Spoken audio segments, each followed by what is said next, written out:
उसकी तो हालत खराब, उसकी तो मतलब काट काट के बोटी बनाई जाए और फिर उसको फांसी दे दी जाए बस। तो आप देख सको उस लड़की की माँ यहाँ पर बैठी हुई है और काफ़ी रो रही है, काफ़ी दुखी है। एक तो लड़की की जो है मृत्यु हो गई और दूसरा गुस्सा इस बात का भी है कि भाई उसके साथ दुष्कर्म किया गया, तो इसका बगल आते हुए हुआ है। जैसे वहाँ से खेल के आ रही थी तो वहाँ गेट पर आई फैक्ट्री के गेट पर, तो वहीं से पकड़ लिया।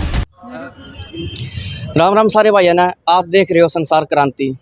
आज भारत का स्वतंत्रता दिवस है। भारत को आज़ाद हुए 75 साल हो चुके हैं, लेकिन कुछ खबर ऐसी है कि आज आपको स्वतंत्रता दिवस की शुभकामनाएं देने का भी मन हमारा नहीं कर रहा है, क्योंकि मामला इतना संगीन है, दिल दहला देने वाला है कि हम अपने आज आज़ादी के अमृत महोत्सव पर ये शुभकामनाएं भी नहीं दे सकते।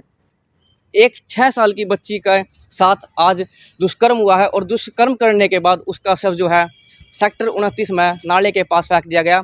इस टाइम पानीपत के सरकारी अस्पताल के मोर्चरी हाउस में हम खड़े हैं और यहाँ पर जो है उस मात्र 6 साल की बच्ची का शव लाया गया है। जी हाँ, मात्र 6 साल की वह बच्ची है और दुष्कर्म ही नहीं बल्कि उसके साथ दुष्कर्म करने के बाद उसका गला दबा कर उसकी हत्या कर दी गई ताकि किसी को वो कुछ बता न सके। घटना तड़की 9 बजे के आसपास की है, जब सेक्टर 29 में रहने वाली एक छोरी अपनी मौसी के घर गई थी और वहाँ उसी बीच जब वह अपनी मौसी घर तक शायद हो सके वापस आ रही हो, उस बीच में उसका अपहरण कर लिया गया। जो सीसीटीवी फुटेज भी इस मामले की सामने आई है उनमें जो दिखाई दे रहा है वो यो है कि कोई नेपाली सा दिखने वाला लड़का था, उसका हुलिया नेपालियों जैसा था, जिसने उस 6 साल की लड़की का अपहरण कर लिया। और एक बार ये तस्वीर आप देख लो, ये शव परीक्षण गृह की तस्वीरें हैं जहाँ पर उस लड़की का शव लाया गया है और उसके परिजन, उसकी माँ, उसके पिता, उसकी मौसी, उसकी नानी भी यहाँ पर आए हुए हैं, जिनसे हम बातचीत करने का भी प्रयास करेंगे कि कौन था वो आदमी, कद किया घटना है और कैसे यह काम होया। और मैं अपना ये बता दूँ कि उस छोरी के लिया उसका 3 साल का भाई भी था, जिसको उस अपहरणकर्ता ने, उस दुष्कर्मकर्ता ने कुछ नहीं कहा, वो चला गया, लेकिन उस 6 साल की छोरी का अपहरण कर लिया गया, जिसके बाद उसके साथ पहले तो दुर्दांतपूर्ण तरीके से दुष्कर्म कराया गया और उसकी हत्या कर दी गई। सेक्टर 29 की जो पुलिस है वहाँ मौके पर पहुंची थी, लेकिन जो परिजन है वो अभी भी न्याय की मांग कर रहे हैं। उनकी मांग है कि आरोपी को जल्दी से जल्दी पकड़ा जावे और उसके ऊपर कड़ी कार्रवाई की जावे।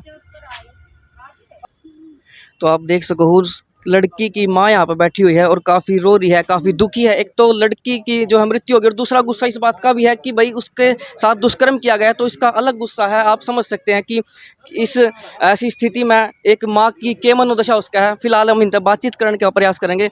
आंटी जी, कितने बजे की घटना है यार? ये 9:30 बजे की रही है।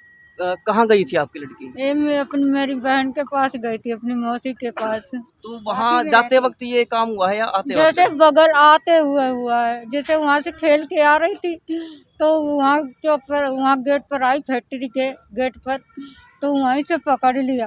कुछ पता चला कौन सा? सीसीटीवी फुटेज वगैरह बताई जा रही है, कुछ इसकी सामने हाँ, आई है? वो तो इधर पता चला जिधर लेके आया है। हाँ, अच्छा, रहने वाले कहाँ के हो आप? सहीजानपुर के। अभी पानीपत में कहाँ रह रहे हो? पानी बने 29 में। कितने साल हो गए? मेरे को हो गए 15-16 साल है यहाँ पे। अच्छा, ये बताओ, जो लड़की की मौसी वगैरह वो कहाँ पे है? वहीं 97 में। बस हाँ, सेक्टर 29 में ही है। हाँ वहीं है, सब लोग वहीं रहते हैं, मम्मी सब लोग वहीं रहते हैं। तो आपको सूचना क्या मिली थी, कब मिली थी? मेरे लिए तो वो तो मेरे लड़का ने बताया, जाके मम्मी वो पकड़े ले गया। वो रोता रहा होगा नहीं उसको, फिर वो फैक्ट्री पे गया गेट पर।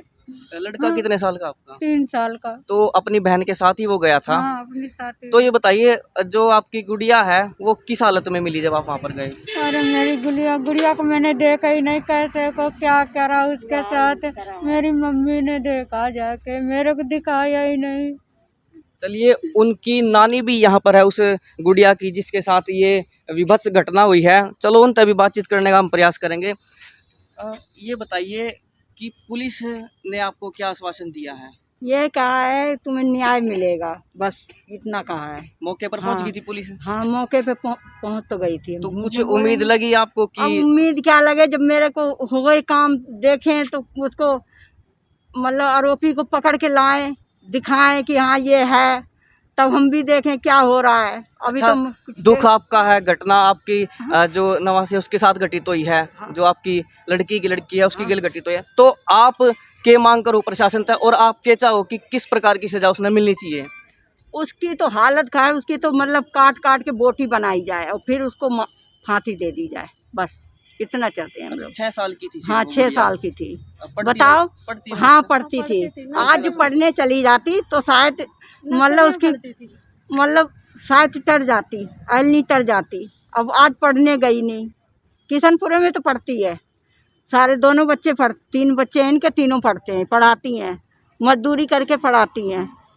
अब बताओ भाई, सरकार बेटी बचाओ बेटी पढ़ाओ की बात करा है, लेकिन भारत को आज़ाद हुए जो 75 साल हो चुके हैं, उनके बाद भी ये योजनाएं कहीं ना कहीं सरकार की जो है विफल होती नज़र आ रही हैं। अब इसमें सरकार की नाकामयाबी है, प्रशासन की नाकामयाबी है, या फिर जो लोग हैं उनकी मानसिकता ही इस प्रकार की है, क्योंकि 6 साल की वो बच्ची थी, कोई ज़्यादा बड़ी उम्र की नहीं थी। तो यहाँ पर ये तो नहीं कह सकते कि महिलाएं इसके प्रति कोई जिम्मेदार है। ये तो लोगों की खराब मानसिकता है जो कहीं ना कहीं इन कामों का भी आरोप महिलाओं पर थोप देते हैं कि उनके कपड़े ऐसे हैं, उनका अब वो इस प्रकार से रहने लगी हैं। लेकिन यहाँ कहीं ना कहीं आप अनुमान लगाइए उस लड़के की, उस युवक की क्या मानसिकता रही होगी जिसने इस प्रकार की दुर्घटना को जो है अंजाम दिया है। और क्या वाकई में आज हमारा देश जो है आज़ाद हो गया है? जब तक लोगों की मानसिकता इस प्रकार की रहेगी तो हम इसे पूरी आज़ादी कैसे मान लें? क्योंकि आज भी भारत में इस प्रकार की घटनाएं, चाहे वो दहेज को लेकर हो, चाहे वो किसी प्रकार का उत्पीड़न हो, महिलाओं के साथ मारपीट हो, ये घटनाएं कम नहीं हुई हैं बल्कि बढ़ती जा रही हैं। तो ऐसे में इसको हम कैसे आज़ादी मान लें? और हमारा यह निवेदन, यह अपील है प्रशासन से, पुलिस प्रशासन से, क्योंकि जैसे रौनक के मामले में मुस्तैदी दिखाई थी पानीपत पुलिस ने, वैसे इस मामले में मुस्तैदी दिखाई। हालांकि ऐसे मामलों में ये ज़रूर देखा गया कि पानीपत पुलिस तेज़ है और जल्दी ही इन मामलों को सुलझा लेती है और आरोपी भी पकड़ लिए जाते हैं। तो यही हमारी अपील है। पुलिस अधीक्षक से भी हम ये अपील करेंगे कि वो स्वयं इस मामले में संज्ञान ले और आरोपी को जल्द से जल्द पकड़कर उसे कड़ी सजा दी जाए। बच्ची थी 6 साल की, उसके फादर दीपचंद के जांच में हमने FIR दर्ज कर दिया और पोस्टमार्टम कराने के बाद में डेड बॉडी उनके हवाले कर देंगे और दोषी को जल्दी से जल्दी गिरफ्तार कर। सर, बच्ची सुबह किस टाइम घर से लापता हुई और कहाँ इसकी डेड बॉडी मिली है? डेड बॉडी मिली है सेक्टर 25 का जो एरिया है, ग्रीन बेल्ट और चांदनी बाग का एरिया आता है। नग्न अवस्था में पाई गई है सर बच्ची? हाँ, नहीं, ऊपर का तो कपड़े थे उस पर, नीचे का नहीं था। ठीक है, CCTV में भी आ गया था आरोपी सर? आरोपी कुछ आया? हाँ, उसकी पहचान हो गई, हम जल्दी गिरफ्तार कर लेंगे। रेप की आशंका है सर? कुछ ऐसा कुछ है? हाँ, अभी मर्डर है, रेप है। ठीक है। तो भाई, इस वारदात में DSP प्रदीप के बयान आपने सुने हैं, पर इस मामले में एक नई अपडेट भी सामने आई है। जो हमारे गुप्त सूत्र लीले ने सूचना दी है वो यह है, वो आरोपी पकड़ लिया गया है, पुलिस की गिरफ्त में वो आरोपी है। हालांकि पुलिस ने अब तक स्पष्ट नहीं कराया है कि वो आरोपी उसने कड़े तक गिरफ्तार करा है, पर यहाँ पे एक मुस्तैदी पुलिस ने दिखाई है। जिस तरह की मुस्तैदी पानीपत पुलिस ने रौनक वाले मामले में दिखाई थी, उससे भी ज़्यादा मुस्तैदी इस मामले में दिखाई है। जो घटना की सूचना मिली उसके बाद CIA की टीम, FSL की टीम मौके पर पहुंची और साथ ही जो दोनों थाने हैं, चांदनी बाग थाना के अंडर में जो एरिया आवा है उसमें यह घटना हुई थी और सेक्टर 29 पुलिस जो है वो भी मौके पर पहुंची हुई थी, क्योंकि सेक्टर 25 में प्लॉट नंबर 2 के पास की यह घटना है जो कि सेक्टर 29 थाने के पास में ही लगा है। काफ़ी मुस्तैदी यहाँ पर दिखाई है और आरोपी जो है वो इस टाइम पुलिस की पकड़ में है।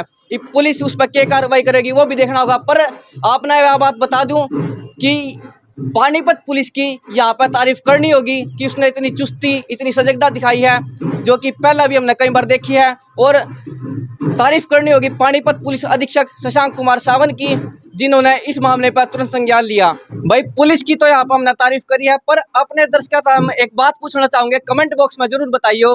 आज भारत की आज़ादी ने 75 साल हो चुके हैं, पर क्या आप इसने आज़ादी मानो हो जब हमारी सोच इतनी संकीर्ण है कि एक 6 साल की छोरी तक का रेप कर दिया जावा है?